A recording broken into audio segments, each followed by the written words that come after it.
Pour rejoindre le paradis du ski, certains doivent marcher.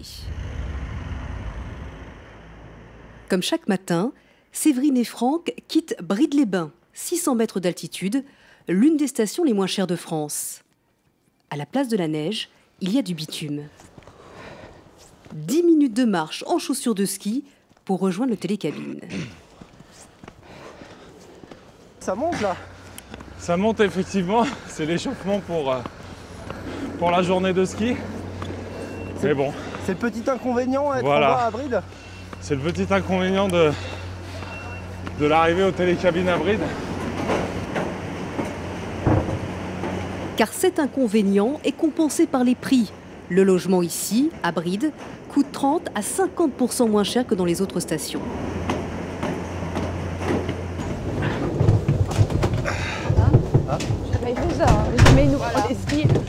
Comme Franck et Séverine, les skieurs low cost deviennent donc les banlieusards du royaume de la glisse, à 25 minutes des pistes. En fait, on est donc ici, là, sur cette partie-là, qui part de Brides, les œufs là qui montent. Et ensuite, on va rebasculer sur le versant de Courchevel, avec de superbes pistes bien ensoleillées et bien agréables. Tu me passeras mon masque Après leur long périple, voilà donc le couple à Méribel, l'une des 8 stations de cet immense domaine skiable.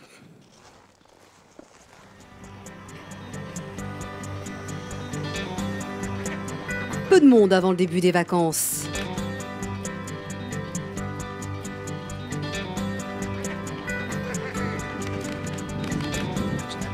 Le soleil, la neige est bonne, c'est vraiment excellent, les conditions de ski sont parfaites.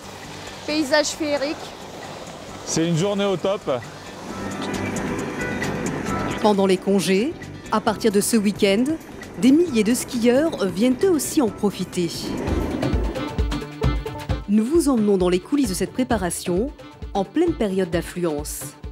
Bienvenue sur le plus grand domaine skiable au monde, 318 pistes, l'équivalent de 2000 terrains de foot, entretenus par 1200 agents.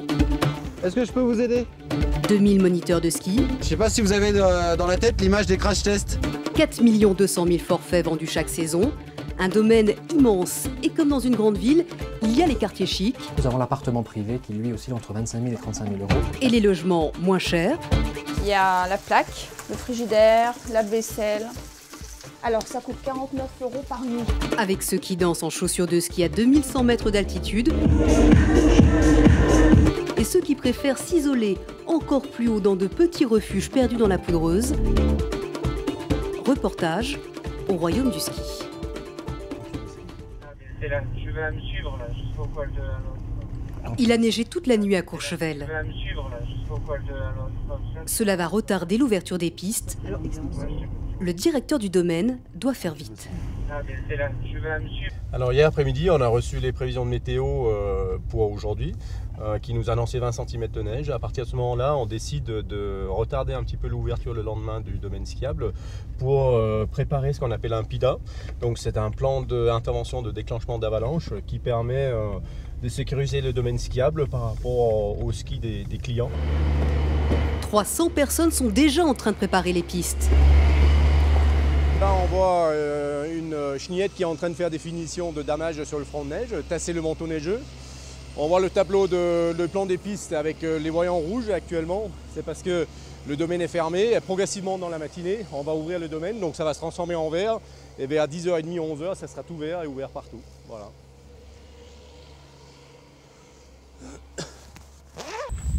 En haut du domaine, à 2300 mètres d'altitude, les pisteurs secouristes sont déjà en place. Philippe et Gilles s'apprêtent à déclencher des avalanches pour qu'elles ne tombent pas plus tard sur des skieurs. Sur cette dynamite, on va mettre une certaine longueur de mèche suivant la distance du point de tir. Et voilà, donc après, avec la mécanique, on va les faire partir automatiquement. Les pisteurs doivent faire tellement souvent exploser leur dynamite sur cette pente qu'ils ont installé une sorte de mini téléphérique pour explosifs. Ça s'appelle un catex. Et voilà, il y a des vigies qui sont en place donc, du côté de la solière pour vérifier que sur la face, il n'y a personne qui monte. Il peut y avoir des randonneurs, il peut y avoir des fois une machine qui est en place qui ne sait pas comment on va faire le PIDA. J'ai des Une fois que tout ce monde est averti par radio, on peut faire le tir. Voilà. Et ça, c'est quoi? Donc là, c'est une mèche lente, et là, c'est tout simplement des allumettes. C'est allumé. Vas-y. Donc là, le Catex s'accélère tout seul, et au passage des pylônes, il va ralentir tout seul. Voilà. On casse le matériel, hein, tout simplement. Ça peut abîmer les pylônes. Ah, puis ça peut être fini pour le cerveau. Chaque saison, les pisteurs font ainsi exploser 4500 kg de dynamite. Donc voilà, quand il y a vraiment des fois beaucoup plus de neige. Une fois les avalanches déclenchées, les premiers skieurs arrivent. Chaque année, sur 7 millions de skieurs en France, 140 000 environ se blessent. Alors les pisteurs tentent d'anticiper. Excusez-moi de vous déranger, en fait on vous voit vraiment pas du tout du dessus. C'est juste un petit conseil pour vous. Je sais que c'est pas facile en snow, mais essayez d'avoir le réflexe de rester en haut, c'est toujours mieux. Bonne journée.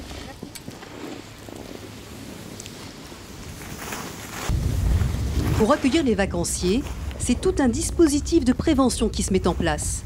Un peu comme sur la route, avec même une sorte de police de la neige qui ressemble plutôt à un gentil médiateur. Bonjour, est-ce que je peux vous aider? Je vous vois. Vous cherchez à vous éclater. Ok. Eh bah, bon amusement alors. Depuis 2 ans, Yann patrouille pour informer les clients des dangers de la glisse. C'est quoi le but du jeu un petit peu ici? Et bah là je regarde où sont placés les gens qui s'arrêtent un peu n'importe où, les gens en difficulté, les gens qui cherchent sur leur plan. Attention, ouais. Et surtout derrière les cassures de pente comme ça, vous voyez là, le surfeur là-bas, bon, il est assez loin derrière, mais s'il était juste derrière la cassure de pente, ici ça arrive vite. Donc voilà. Comme en voiture, la vitesse est justement l'un des principaux facteurs d'accident. Et comme les skieurs n'ont pas de compteur, la patrouille de sécurité a installé son radar automatique préventif. Et le but du jeu, c'est passer après les 2 pylônes, les 2 petits poteaux rouges, d'envoyer un virage, un freinage bien d'urgence, comme s'il y avait un gamin qui débarquait comme ça, inattendu. Et après, on va regarder la vitesse à laquelle vous y alliez. Allez, c'est parti. Regarde. Et je sais pas si vous avez dans la tête l'image des crash tests, des voitures, des crash tests. Et en général c'est cette vitesse là, entre 40 et 50 km/h. Ah ouais. Sauf que là il n'y a pas de carlingue, il n'y a pas d'airbag. Ouais. Donc vous voyez... Je vais te montrer un truc. Est-ce que vous vous rendez compte de la vitesse à laquelle vous allez quand vous êtes sur des petites pistes comme ça? Comme celle-ci? Ouais. Non, pas trop en fait. Plus c'est large et plus on a l'impression de vitesse aussi. On a l'impression de pouvoir aller vite. Aller vite, et puis quand il y a besoin de freiner à ce moment-là, on se rend compte que... Et vous dépassiez par exemple que vous étiez quasiment à 50 km/h sur les petites pistes où il y a des enfants? Là non. Vous avez été étonné du... Un peu là par rapport au résultat. Mais après ça va, c'est pas impossible à s'arrêter en fait. Ok, je vous laisse continuer tranquillement. Vous pouvez faire le temps que vous voulez. Bon. Bonne journée. Allez, bonne journée, merci. Au revoir.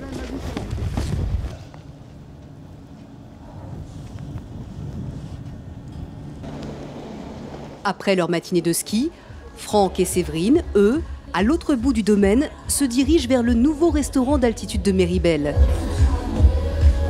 Première surprise, l'entrée est filtrée par des videurs.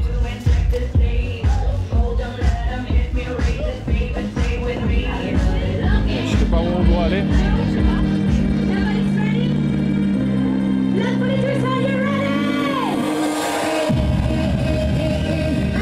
C'est en fait une sorte de boîte de nuit en plein jour, à 2100 mètres d'altitude. La discothèque en chaussures de ski.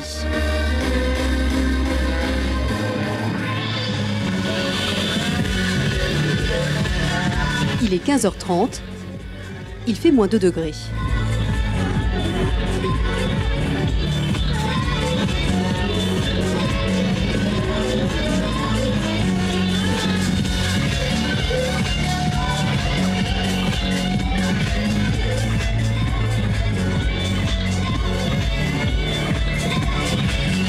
Nous on aime bien s'amuser, on aime bien faire la fête, donc on en profite. Exactement. C'est top, c'est un endroit hallucinant. En général on passe ici avant de redescendre, voilà, pour l'ambiance et prendre un petit chocolat chaud, une petite boisson et avant de redescendre. Et à côté de la piste des danseurs en grosses chaussures, il y a un cabaret. C'est la revue de gala la plus haute du monde. La piste de danse est chauffée. Sous les planches, il y a un radiateur.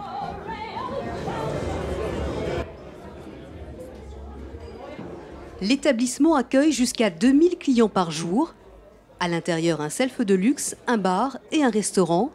Un chalet de 3000 mètres carrés où tout est surdimensionné comme ses cuisines, dignes d'une brasserie haut de gamme. Donc ici on a tout l'envoi du chaud, donc tout ce qui est viande, volaille. Et de l'autre côté, les poissons et puis après les entrées froides. L'idée est que vraiment à la fruitière, et ça c'est partie du concept, que les clients soient servis très vite. En tout cas, sur la terrasse, ça boit vite. Les clients savent qu'ils devront redescendre vers 16 h. Et comme pour n'importe quelle sortie de boîte, le risque, c'est d'avoir trop bu. Là, il ne faut pas rater la dernière télécabine qui se trouve, comme par malheur, bien au-dessus du restaurant. Cette skieuse a l'impression de raccompagner un malade. Ça va ? Il est mort. Ah, ça se mérite ? Ça se mérite la folie douce. Surtout après. Avant ça va, c'est après que c'est chaud. La redescente, ça va bien se passer ? Oh bah super bien, on laisse glisser. Merci. Pendant ce temps, de l'autre côté de la vallée, à l'extrémité du domaine skiable, autre ambiance. Loin de l'agitation, Lionel part au travail. Donc c'est mon voyage tous les jours, lorsque je descends au ravitaillement, et c'est mon itinéraire qu'on a, voilà, pour aller sur mon lieu de travail. Il y en a, ils font du périphérique, et ben moi c'est mon périphérique.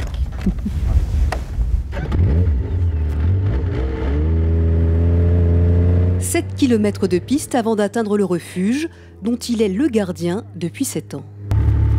Cette pente est avalancheuse. Ça m'a coûté de grosses frayeurs il y a 3 ans. J'ai perdu mon chien. On s'est fait ramasser par cette plaque avant là. On est parti d'ici, on est descendu, on a atterri tout à fait là-bas au fond. Donc cette traversée-là, on a toujours un moment un peu un pincement au cœur quand on la traverse. Allez les loulous. Car Lionel est aussi maître chien d'avalanche. Ces 2 chiens ne le quittent jamais. Il peut être appelé à tout moment par les secouristes en cas d'avalanche dans la région. Son refuge, perché à 2400 mètres d'altitude, attend les premiers vacanciers.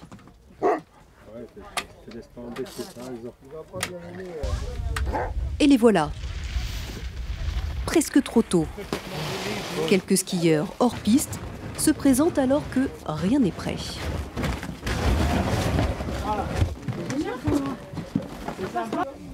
T'as combien de personnes là ce midi? Alors, en réservation, à midi on en avait 8. Et là je pense qu'on arrive à plus de 20 avec tout le monde qu'il y a. Ouais. Alors, ça change un peu, là. Mais bon, c'est comme ça les refuges. Saison, il y a de la neige. Là, il y avait jusqu'à hier. Ouais. Hier, je vous laisse tout servir, hein. Vous faites comme à la maison. Allez. Merci. Ouais, mais ils sont 30, hein. Pas 30, 20, je veux dire. Cabri bondissant. Cabri bondissant. Pendant que les premiers touristes déjeunent, Gilles, le secouriste pisteur, entraîne son chien Alf. Chaque jour, le jeune chien répète des exercices précis afin de pouvoir intervenir en cas d'avalanche. Ouais, ouais, ouais le gros, ouais. Donc le premier, tu vas l'appeler de loin, d'accord, tu seras limite du trou. Le but du jeu, c'est que toi tu lâches pas et que le chien vraiment te tire, quoi. D'accord? Ouais, c'est bon. Super. Gros trou,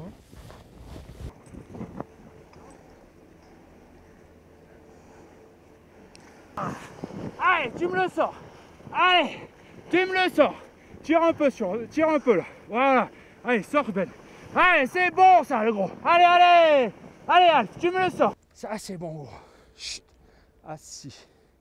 Pas bouger.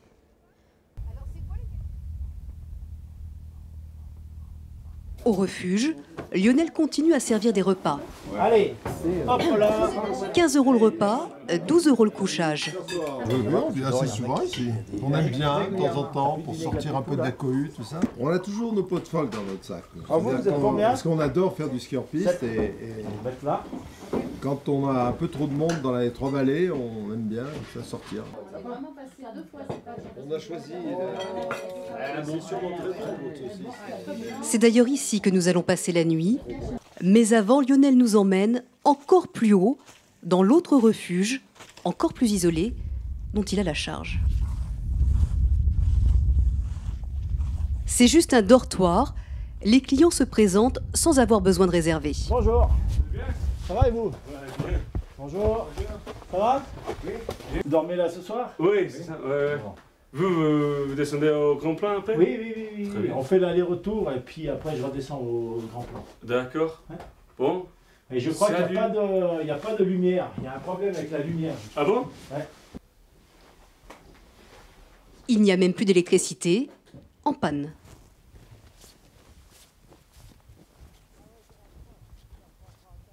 Là, il faut jouer l'électricien. L'électricien sur les panneaux photovoltaïques. Ouais, c'est pas grave. Pas de caisse, pas de facture. Les 2 skieurs laisseront 12 € sous la porte en partant. La nuit tombe. Lionel n'a pas réparé l'électricité, mais il est temps de redescendre au refuge. 500 mètres plus bas, au pied des pistes, à Courchevel, les rues scintillent. C'est l'une des stations les plus chics du monde, avec des boutiques de luxe. Pendant ces 4 semaines de vacances, les 40 000 lits afficheront complet. Car c'est aussi la station des plus beaux hôtels. Il y a même 2 palaces, dont l'un des plus originaux et singuliers du monde, les Érelles. Un prix fou pour un faste hallucinant dans un décor suranné.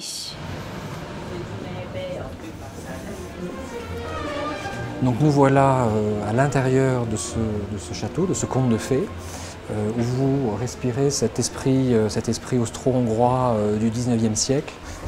Nous arrivons sur ce que nous appelons la placette italienne. On retrouve toujours ce côté cosy, château, avec la boutique haute couture. Et nous pouvons apercevoir en transparence là, à travers les vitres notre grande piscine avec son jeu de cascade d'eau. Il y a aussi le coiffeur. Donc tout pour la remise en forme. Une salle de sport et 3 restaurants. On reçoit comme à la maison, dans les grandes maisons j'entends.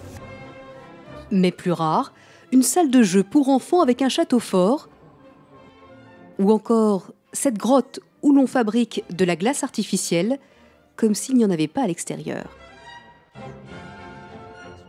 Un palace hors norme, complet à 90%, pour une clientèle de richissimes hommes d'affaires, russes, arabes et français.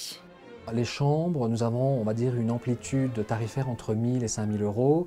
Au niveau des suites, entre 5 000 et 15 000 euros. Et nous avons l'appartement privé qui, lui, oscille entre 25 000 et 35 000 euros, qui fait d'ailleurs un appartement le plus cher d'Europe, le plus coûteux d'Europe, en tous les cas, la location. Avec des services quasi uniques, voici ce qui s'appelle un valet skieur. Raphaël, qui œuvre en tant que valet skieur. Et la piste, vous l'avez donc au bout, la piste du jardin alpin, complètement connectée avec les différentes remontées mécaniques. Ski in, ski out. Nous avons donc assisté au ballet du valet. Il joue les papas avec les enfants.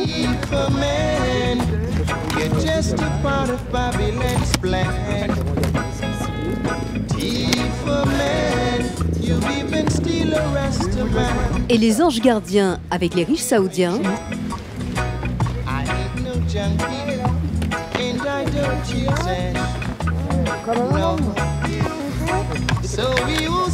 En se tenant toujours droit comme un chasseur alpin.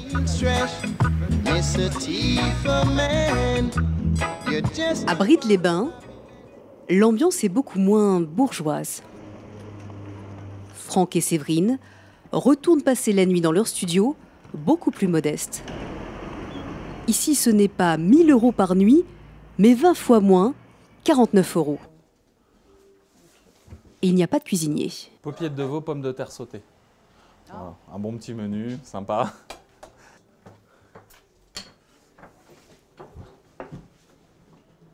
C'est bien conçu puisque ça nous sert de rangement. Voilà, et puis en fait, après, une fois qu'on déplie, on se retrouve avec la table et notre petit espace pour manger. Donc ça, c'est la mini-cuisine, mais il y a un peu tout en fait. Alors, il y a tout. Il y a la plaque, le frigidaire, la vaisselle, tout, micro-ondes, faut tout faire. Ça, c'est un lave-vaisselle. Ça, c'est un lave-vaisselle. Et là, le studio, ça coûte combien pour une semaine? Alors, ça coûte 49 € par nuit.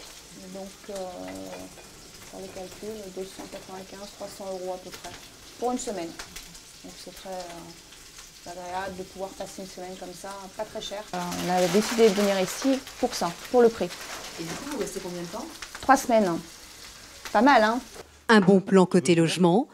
Et pour la location des skis, Franck a aussi déniché une astuce pour payer moins. Bon alors, par contre, il y a deux tarifs. Il y a le tarif boutique et le tarif donc, qui est très intéressant, mais il y a aussi le tarif Internet, où alors là, ils ont des prix vraiment compétitifs et c'est ce qui nous a permis en fait de pouvoir louer du matériel de qualité à un prix très très raisonnable et donc de profiter de ces 3 semaines de ski et voilà quoi. Là, du fait d'être à Bride, ça nous permet d'avoir un prix compétitif. Voilà. T'as raison. Bonsoir. Bonsoir. Voilà. Jeman, how was it?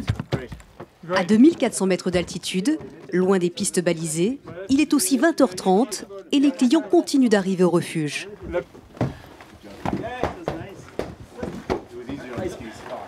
Ces 4 Savoyards ont choisi de surprendre leurs 2 copains irlandais en leur faisant découvrir cet endroit isolé de Courchevel. Moi, je vais me planquer là-haut, je serai peinard. Petit côté colonie de vacances, non? Ouais, ça fait plaisir. C'est le côté dépaysement. Juste pour une soirée, c'est sympa. C'est aussi l'occasion d'un dîner montagnard très nourrissant et bien arrosé.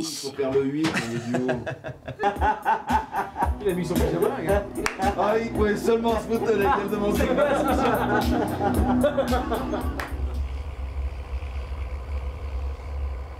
Pendant ce temps, sur les pistes, c'est la valse des dameuses, plus intense que jamais à la veille des vacances. Il faut préparer la neige pour le lendemain. Dans sa chenillette de 450 chevaux à 250 000 €, Alain travaille la neige depuis 32 ans. Il dame chaque nuit de 2h à 9h30 du matin. Bon, t'es pas obligé de répondre, mais si tu réponds, ça me va bien. Je sais que tu casses la croûte. Dis-moi, t'es dans la combe des Pylônes, t'es à quel endroit? C'est un cadeau du ciel pour nous, hein, cette neige qui tombe, hein, quand même. Enfin, pas pour nous, pour la région, pour le pays. Quand on a une chute de neige,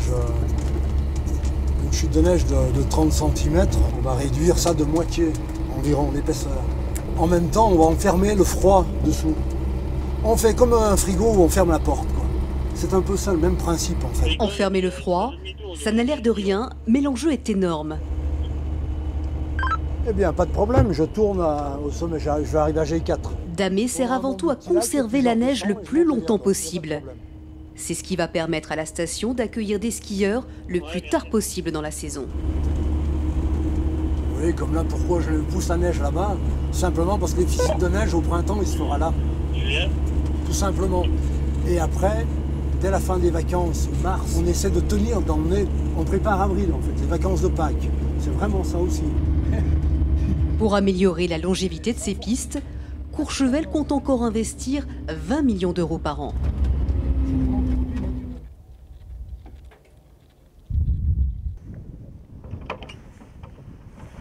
Au refuge, c'est la fin du week-end pour les 6 copains qui se réveillent à l'aube.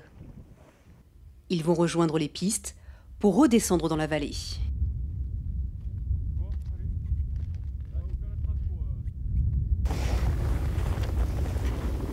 En fait, tu prends un peu le métro pour aller travailler? Ouais, tu vois, c'est un bon métro ça. Hein. Et ouais, dans 1h30 on est au travail, dans les bureaux enfermés. Les plaisirs de la montagne quand même, c'est top. Mais je suis pas un gros expert en randonnée pourtant. Mais bon, c'est bien, on profite au moins. Pour eux, le week-end se termine, mais pour des milliers de vacanciers, le séjour au ski commence.